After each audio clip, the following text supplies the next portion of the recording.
Good evening. I was asked to do this presentation, and the question always comes up. So, what do we want to present about? And I always want to think that, throughout my career, I've been doing property management for about 8 years now, since 2013. And I want to believe that what I'm presenting is everything that I messed up on, and was able to identify what we messed up on and actually correct it.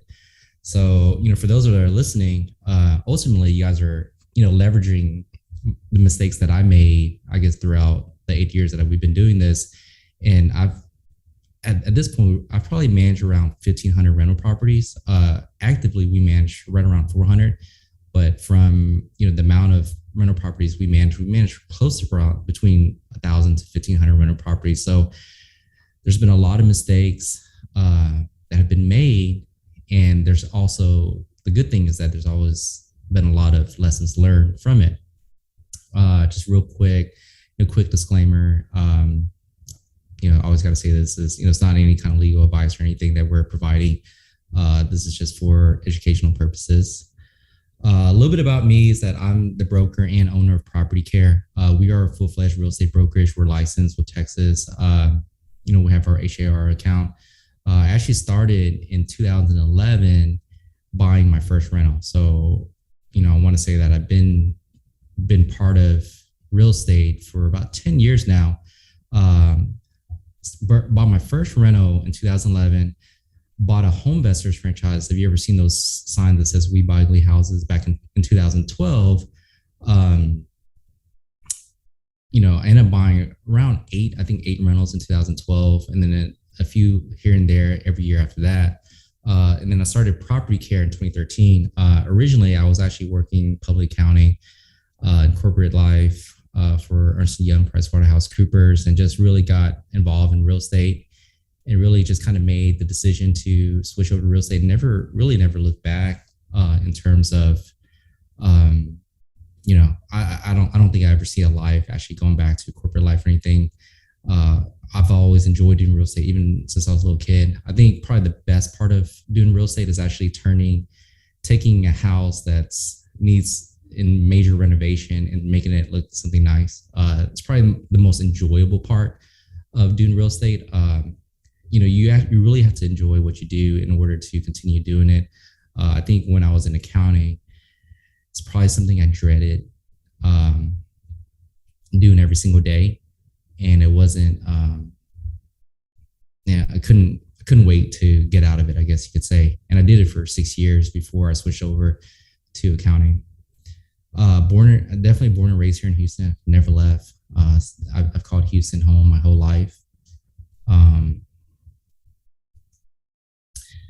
So one of the reasons why I say we call this unconventional tips is because I want to believe that so when I started my real estate career, I went to a lot of seminars. I was part of an educational program called Lifestyles Unlimited. Learned a lot of different things, and I didn't believe, or some of the stuff that was taught to me, I did not believe that they were the best advice.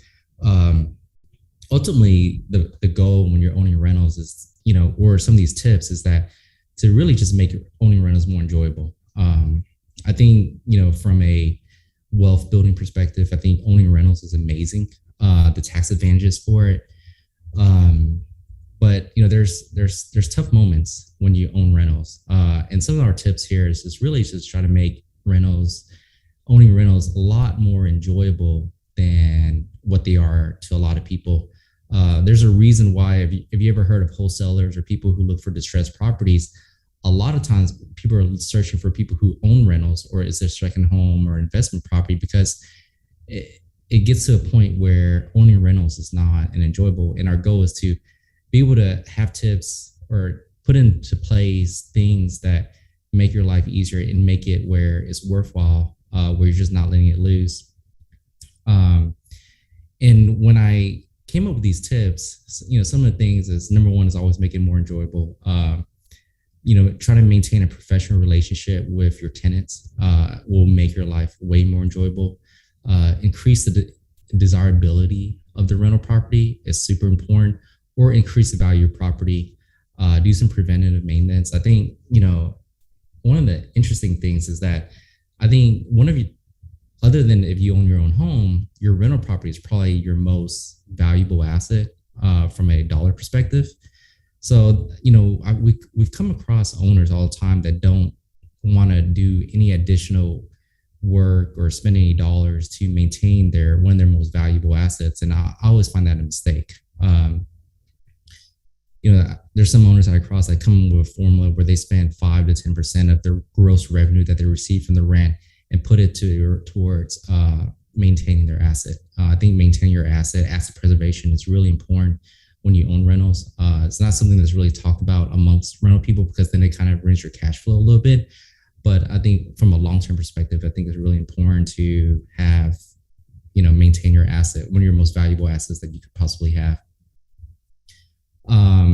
Reduce potential future renovation costs. And we'll talk through this, and then, use of certain materials for renovations in a house, whether it's due to durability or lack of durability. Sometimes we'll use a specific product, for example, a cheaper paint, even though it's less durable, but it really doesn't matter because you're trying to save money in this perspective. And it doesn't matter what kind of paint you use, that you're going to have to turn it over no matter what. One of the key things that I really, really learned starting off is kind of uniformity. Whatever you do, you always want to be able to duplicate it. You want to be able to go get back. For example, if you use a certain paint color, you want to be able to reuse that same paint color. You don't want to use some kind of clearance paint color that you'll never find again. You're going to have to go back and, touch up the house or add it, do in the second property. You want to be able to use the same color and over again.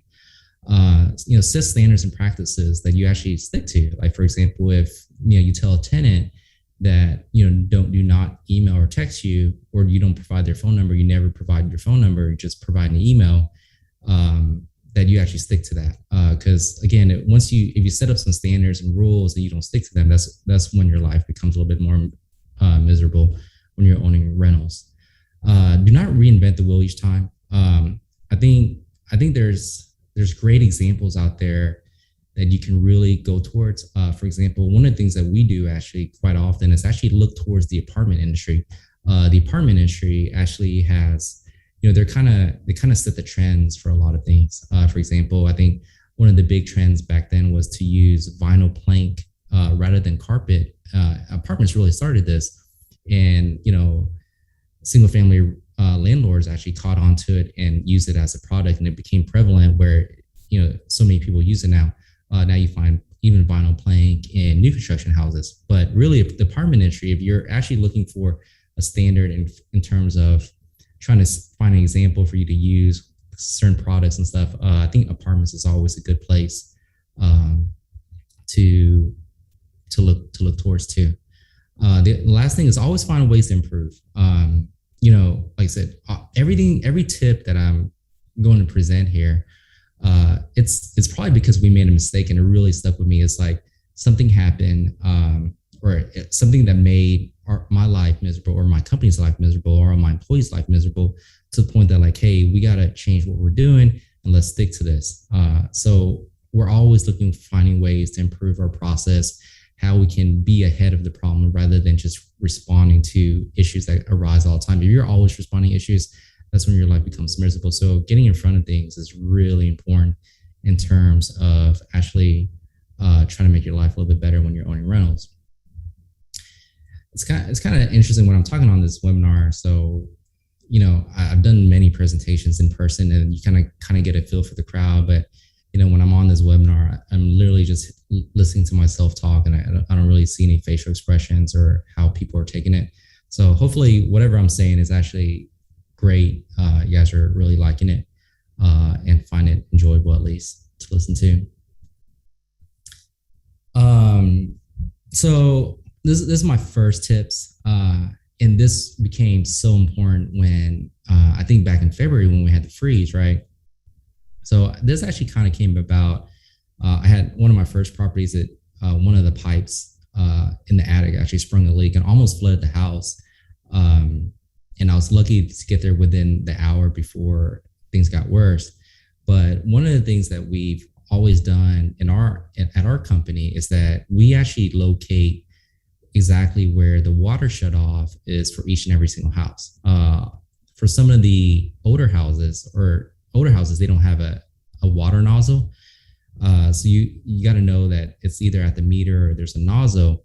And then in our system, we actually identify whether it's on the front of the house, the left or the right side of the house, or the back side of the house. So, I go back to February's when we managed 400 properties, we had our big freeze in February, and then, certain houses started springing leaks, and tenants would call us and ask us for help. And we were able to tell them the exact location of where to shut off the water to the house before the house flooded out. Never in my mind that, keeping this information in our system would help, like, across the board, all of our properties that we manage.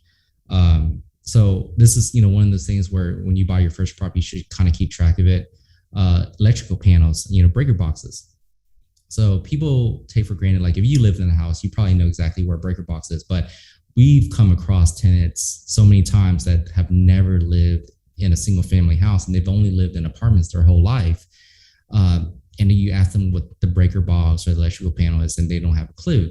So actually knowing where to access the electrical panel for them to help themselves, if a breaker were to jump, would potentially save you quite a bit of money tremendously by not having to send an electrician out there or something where to jump off.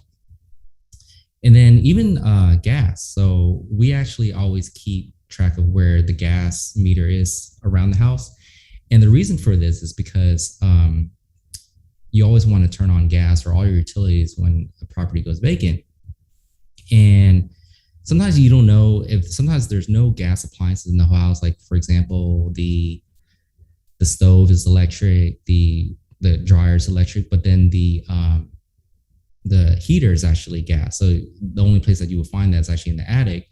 And, if we just looked at appliances, we wouldn't know that there was actually gas to the house.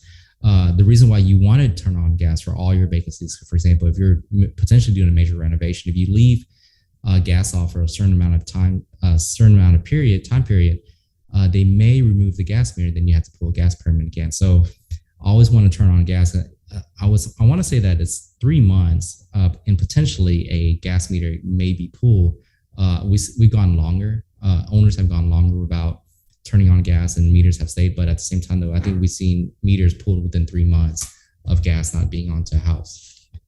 And then if the meter gets pulled, like I said, you have to pull a permit again, and that actually costs extra money. They have to run a pressure test just to make sure that there's no leaks and be able to turn on the gas again. This is a big one. So we deal with so many investors, and one of the things that we see over and over again is that investors actually, or landlords, listen to their contractor in terms of what to do. What contractors want and what you want are generally two different. You guys have diverging interests in your property, meaning they want to maximize their profit. They want to make money from your renovation, and you're looking for a better solution potentially. And I can tell you, so I do quite a bit of remodels myself, fix a lot of houses. I actually have a flooring guy that has a great deal with like Shaw, the flooring company. And sometimes he'll get, there's a clearance on a specific flooring, like a wood flooring. And if you actually look at one of my listings on 1715 Cavalryman Lane, like that flooring, I got engineered hardwood for $1.50 per square foot, which is an amazing price, but I'll never be able to get again. And back to, one of my original rules is that you want to be able to duplicate your process. So I'm putting this flooring, it's in one of my flips, but it's not something that I'll ever beat again. So I plan on selling this house, never looking back again. It's a very nice flooring, got an amazing price. But if I were doing a rental, it's not something I would put in a rental because I wouldn't be able to ever find it again if I needed to find it again. So I hear owners all the time like, oh, we should listen to the contractors. What do they recommend? What they recommend is probably what is going to make the most money from their profit for their pocket. So do not listen to your contractor. I mean, you could in some instances, but for the most part, I think you always want to go in and know what you're looking for before you actually listen to your contractor, because his recommendation, like I said, is probably not in your best interest. Not saying that it wouldn't do the job, but as far as what you're looking for, it probably won't serve your best interests. This is one of the big things that I learned when I first started off in real estate investing, and I learned this in all the different schools, right? So every educational program that I ever been to, they always say, you should use a glossy paint on your walls. So when the tenant moves out, you're able to clean your walls and make it nice and clean again. Well, I'll tell you one thing is that I've never seen an investor get on their hands and knees and clean a wall. And two is that once a tenant moves out, if they actually put, nail holes in the wall, really can't clean that. So you end up having to paint the wall anyways. And the reason why I always use flat paint for home is that it actually hides all the imperfections. So you can actually, for every single one of our rentals, once the tenant moves out, we actually go in and repaint all the walls. We just don't cut in the corners, meaning like where the walls and the ceiling meet, but we actually re-roll all the walls and it looks nice and fresh and clean. And on top of that, if it's a rental, your walls are maybe not, the texture might not be so great, and flat paint actually hides all those imperfections. The same reason why flat paint is almost, always used on the ceilings, because it actually hides all the imperfections in the ceilings. You won't see it. The other thing is, for doors, trim, and cabinets, I think a lot of contractors, it'll save them money. On one hand, is that most people don't. People always use oil-based paint for doors, trim, and cabinets. That's a very common, but more recently, I think water-based paint have really come a long way. If you ever go into a house that was originally painted white, and then all of a sudden, a few years later, that white has actually turned yellowish color. The reason is because they use an oil paint, and the oils kind of come out and they yellow out the paint. So water-based, you actually don't run into that problem. Now, water-based would probably cost you around 30% more than what oil-based paint would cost. But if you're spending less time to make it, making it nice again, it may be worth it. I'm very big on water-based paint at this point. I think my contractors are too. Water-based is always easier to work with. It dries faster. It gets tacky, while oil-based takes a lot longer to dry. It's more difficult to clean. You actually have to clean it with like paint thinner or something versus just water. Any kind of water-based paint, you can always clean with water, even your hands. If you get oil-based paint on your hands, you actually have to use paint thinner or some kind of specific cleaner for your hands in order to get it off. For colors, we actually use only 2 to 3 colors for walls. I think we have Killing Beige for beige, and then Agreeable Gray for a gray color. And then the one thing I did learn from a contractor was like, we always have a tough time trying to pick out what color we want to use for the exterior. And he's like, he just uses literally the same wall color inside the house as he does on the outside. Again, it's rental. I think one of the biggest things that you always got to remember is that you're not living inside the house. This is not your dream home. This is not, your home. It's for a renter. It's supposed to serve a purpose for rental. It's supposed to be nice and neat, but you're not supposed to customize it in such a way that, it's hard to keep track of. So one of the easiest, best ways, and I'm actually the only person, and other than my contract, that does this, is that where we paint literally the exterior walls the same color as the interior walls. And no one has ever noticed, because inside your house, you actually use soft white generally for light bulbs, and that actually creates a different hue on the paint colors, and you really can't tell the difference in natural daylight versus like a soft white light bulbs. So, I think as far as making things nice and neat, everyone, a lot of people have moved towards granite countertops from Formica.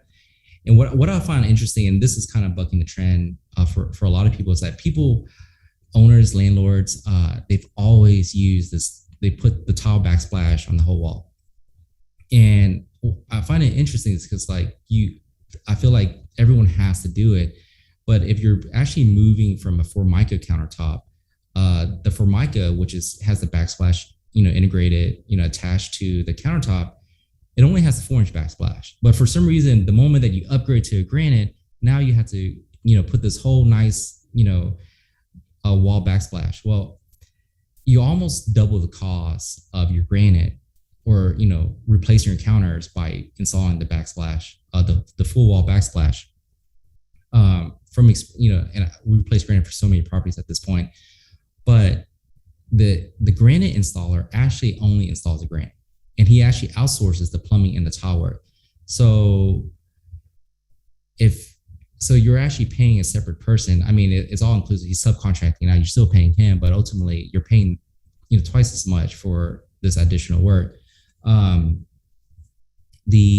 So granted, a lot of times for like a prefab piece of 8-foot slab is about $400 at most. And then, like I said, a whole wall backsplash would cost probably like $600, so $400 for the granite, plus another $18 per square foot for the install. And then again, you once you put in the backsplash in there, it gets pretty expensive, especially when people start doing the glass tile. Again, you just got to keep in mind that this is not a house that you're living in. It's a tenant's house. So for all the rental properties that I've ever done, we've only put in the 4-inch backsplash, which costs another like $50. And for every owner that I've ever seen do it, they have always put the whole wall backsplash, which, like I said, my suggestion is to always just keep the 4-inch backsplash, which pre-existed on the Formica countertops. Carpet. So again, every owner that they renovated without my suggestions, they always put carpet in the bedrooms, and it's always the same excuse, which is the craziest part, because they're like, well, they like carpet in their bedrooms, and I'm like, that's great, but you're not living in the house. If you actually look at, again, so this is something that we've actually looked towards the apartment industry for, and they don't use carpet a lot of times in bedrooms anymore. It's generally hard surfaces. Again, it's easier to turn over when a property goes vacant, especially with pets. So one of the things that we learned is that a lot of tenants do have pets. I would say around 30 to 50% of tenants have pets. And as much as you clean the carpet, there could be a stench that stays with the carpet. And the reason is because there's a padding underneath the carpet. So if there's urine smell or some kind of pet smell from the pet, it actually is not from the carpet, it's actually from the padding beneath it. So as much as you clean the carpet, you can mask it. At that point, you're just able to mask it. So our recommendation is never put carpet in rental properties anymore. And actually, so for my own personal house, I have hardwood floors throughout the whole house, and I put rugs under my beds, in the hallways and living room and stuff. So, having rugs in a house works just as fine.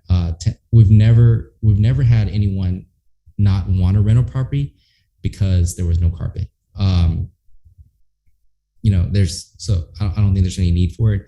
Like I said, we've moved towards vinyl plank, and I want to believe that there's a debate between glue down versus a floating vinyl plank. I always use a glue down. They're both waterproof. The material itself is waterproof, but for me, when you put a floating vinyl plank in there, water can still stay in there and get stuck under there. Versus a glue down, your pieces, if the house were to get flooded, you're still able to actually glue the pieces back versus just having to replace the carpet or something. And then for tile, don't keep it straight. Meaning, tile's great in the kitchens and the bathrooms and stuff. But if you're gonna lay the tile, at least be a little different and just lay it where I think it's called offset, similar to like a brick layout, rather than just having straight lines. We always lay tile in kind of an offset pattern versus just a straight pattern. And it makes the house look a lot nicer, makes it look bigger. And it just looks, over the time periods, it seems that tile that's laid down that's straight, it just seems to age a little bit faster because the grout lines get dirty, and you can kind of see the great grout lines straight throughout, and they're all dirty. Ceiling fans. Again, one of the big things that we hear owners say all the time is that, well, they prefer a ceiling fan in each and every single bedroom. Well, that's great. I mean, that's great for your house. But however, again, we really don't recommend ceiling fans in most places other than just kind of the main living room and the master bedroom. We just put that two light bulb fixture throughout the whole house. It works great, looks nice. And it's what we do for every single house. And it's one of the things about ceiling fans is that we never put the ceiling fans, the one with the cover where you have to take off the cover to change light bulbs. In those situations, you actually have to, once you put the cover back on, you actually have to line the string to line up the hose correctly. And then people never line it up correctly, and they yank on the string on the ceiling fan, and then it ends up breaking the ceiling fan. So to avoid that, we've always picked out ceiling fans that you can actually replace the light bulb without actually opening the diffuser from it, the cover. The other thing that we've done, which I've never heard anyone else do this, is that we actually standardize the light bulbs throughout the house. So we have one type of light bulb that, you can go buy a whole pack and just change out the light bulbs. Again, we've heard owners in the past talk about, hey, we like fluorescent lighting in the kitchen. I mean, that's great. Again, now you have to go find a specific type of light bulb for the kitchen, and just makes your life a little bit harder versus buying one giant pack of light bulbs that can replace every single light bulb in the whole house. So one of the other things is, so now we're going towards tenants, right? We minimize verbal communication to people. Everything, we always want everything written.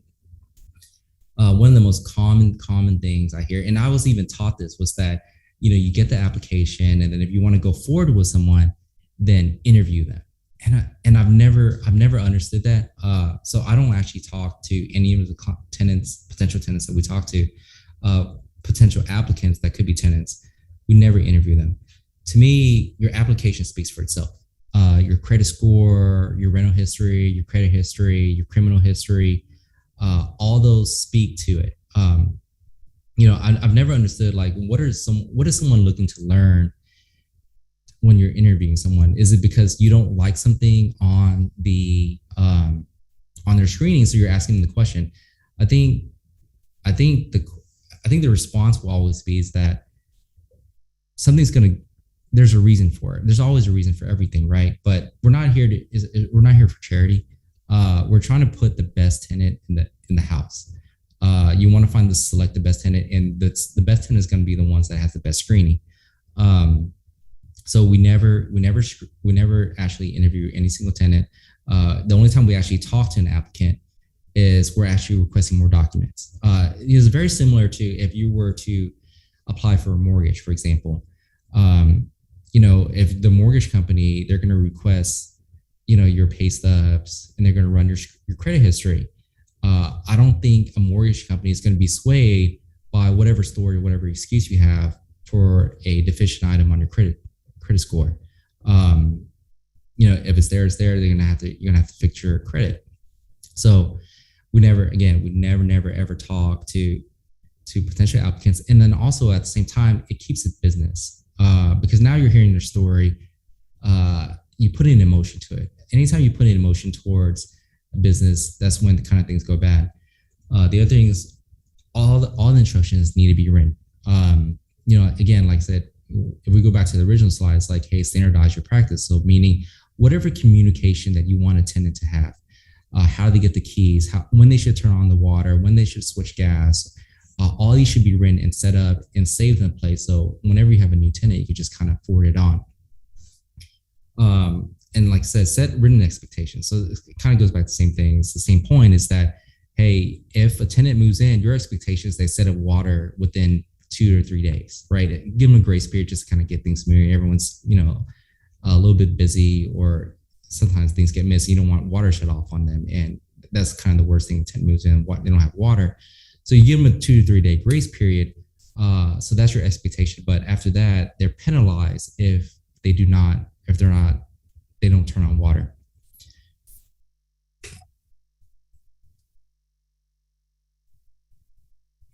So that was kind of it. That's kind of some of my unconventional tips. I I really believe that some of those items were kind of counter to what I've learned throughout the years. Again, so this is what we at Property Care, I guess you could say, learn. It really kind of has helped us throughout trying to manage from, going, when I first started, I think I got a client that had 20 units, grew up to 100 to 400 to around 500. And then we stayed around 400 units throughout, I guess, for the past 4 or 5 years.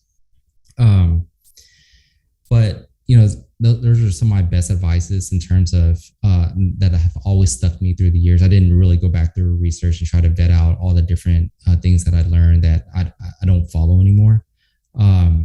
Or the other advice that I could give is that, you guys can hire us as a property management company if you own rental properties and kind of have all those things done for you guys. And here's my information. I didn't know if there's any questions and answers. The first question I have is, do you do business outside of Houston? We do greater Houston area. So we go from, I think, Katy to the west, Baytown to the east, Conroe to the north, and all the way to Lamar, Texas City in the south. And then I guess you can say Rocheron in the, I guess, south. Oh, sorry. So we do a flat fee for our property management. It is $89 per month when rent is paid. So only when rent is paid. So if a property is vacant, we do not charge a management fee at all. We try to align our goals with your goals. So we're not going to make money when you're not making money. It's kind of one of our big things. The other thing, I think probably the most common question that we get all the time is that, how well do we screen? The answer is that we always try to put the best tenant in every single property. That doesn't always happen. When we do the screenings at a point in time. So a person can have a job today and not have a job tomorrow. But I will tell you that, our goal is to build a long-term relationship, like, earning a leasing fee, half a month's rent, or full month's rent, and then never making another management fee from it. That's really not our goal. Our goal is, like, if you buy one property, the truth is that if you have one rental property, you should buy 2. And if you have 2, you should buy 4. Because you don't want to hurt on cash flow when one property goes vacant. So you should buy 2. So when one property goes vacant, and then you'll have cash flow to cover that. And then it goes on and on. So I have a question here. What are some good current areas for Houston rental properties? The answer for that is very relative. So you can rent a house anywhere in Houston at any time. So when I first started my investing career, I would suggest that, here's another suggestion that someone had given me, was that you should stick to a certain area. I never stuck to a certain area. I bought a house anywhere where I thought the deal was amazing or good or really good. Never stuck to a certain area. So I have houses 1960, Clear Lake, Katy, Friendswood. I have houses all over the places. Right here, they are also asking. Here, Alba is asking, do your applications fees change annually? How did you come up with fees and deposits?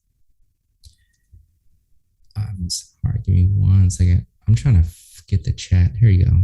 Yes, they're in the chat. So do your application fees change annually? How did you come up with fees and deposit? So as far as application fees, our application fee is $45 per application. Everyone over the age of 18 has to apply for a house. As far as fees go, so we came up with an $89 per unit monthly fee, right? And there are people who say, like, wow, $89, that's very cheap. And my response is, like, well, that depends, right? So if you're looking at a $3,000 rental, and my monthly or my management fee is $89, that's a very low percentage. But if your rental is only $700 rental, $89 on top of $700 is more than 10%. So from my perspective, we have a sliding scale on a rental as a percentage based on the tenant risk, right? We could probably agree that a $3,000 rental, tenant risk, meaning the tenant's chances of not paying is very slim. They're more likely to able to afford the property versus someone that lives in a $700 unit. So as the tenant risk decreases, our percentage management fee actually decreases, but as the rental prices increase, or as the rental price decreases, our percentage of rental, our management fee increases. So that's the way I see it, is a sliding scale on in terms of based on tenant risk and not necessarily property. There are companies that do, based on a percentage, like 10% of 3,000, which is $300, but really they're doing less work on a $3,000 unit than they are doing a $700 unit. We had another question. Do you charge extra for eviction services? So we use an outside service for eviction. That is a straight pass-through cost to you. Again, our goal is to never put in a tenant that has to actually get evicted. So the way commissions work in Houston, or I guess Texas for that matter, for the most part, normally it's 1 full month's rent. We co-broke almost 100% of our leases. So 50% goes to the listing agent. So we have to evict a tenant before they finish the first initial term of their 12-month lease. Then we don't take another commission, another 50%, when we have to relet the property.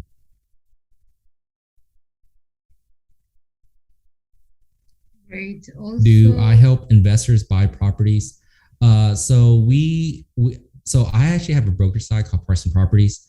We're a full service brokerage firm. So we do help investors buy properties also at the same time. You may not work directly with me, but you do work with my team of agents, and we do help investors quite a bit to buy properties. So what does your property management services encompass? Really everything that you would do. Honestly, you should not know who your tenant is. Your tenant should not know who you are. We're not general contractors. Kind of the big mistake. A lot of people think we outsource that service. We try to make sure our goal again is if you come and contact us, and our goal is to make a commission and earn money on it. So we try to facilitate the process. If you need help on a remodel, we'll try to help with the process and move things along, because the reason why you're reaching out to us is because you probably have a full-time job and do something else. So we can help facilitate that process, move a little bit quicker, get the property on the market, get it rented, and then, for you to make money, for us to make money at the same time.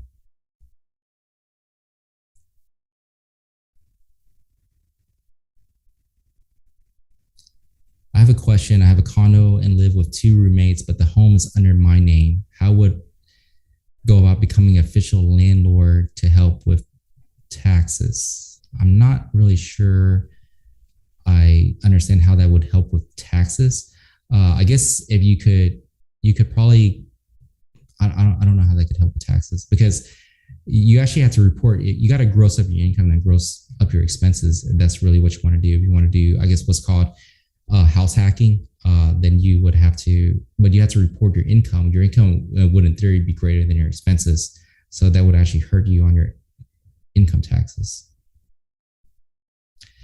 Has the eviction moratorium impacted your business? Absolutely.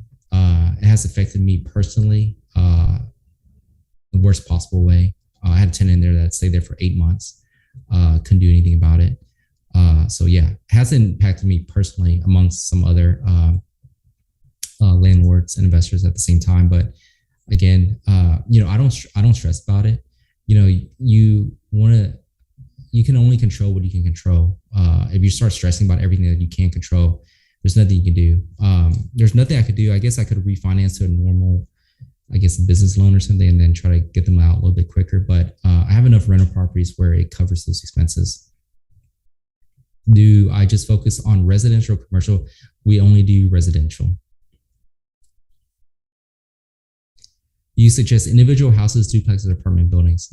It really depends on what your goals are. I've had quite a bit of investors that graduated from single family to multifamily.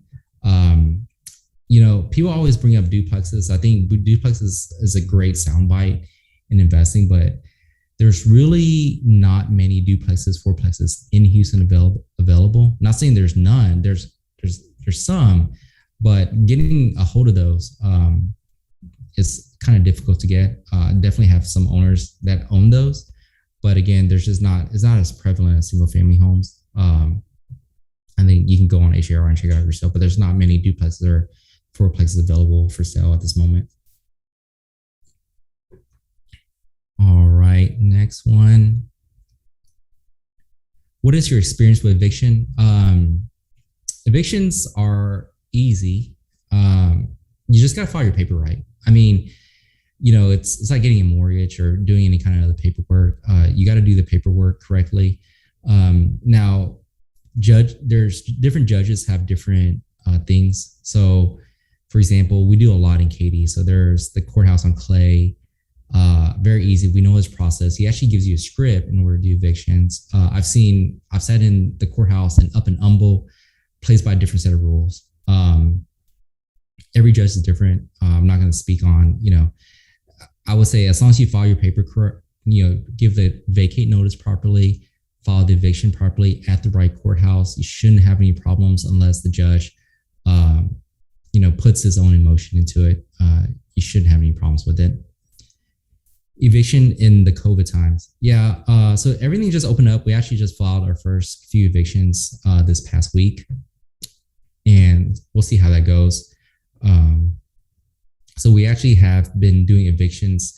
So so the other thing was that I said I waited 8 months for my own personal property. And the reason for that is because we waited for his lease to run up. So you could still file evictions for people for expired leases, meaning like, hey, your lease has expired, you need to move out. You just couldn't evict them for non-payment of rent according to the moratorium. So you couldn't get a judgment on it. Not like the tenant was ever going to pay anyway. So we didn't really care, but we were evicting because the lease was up.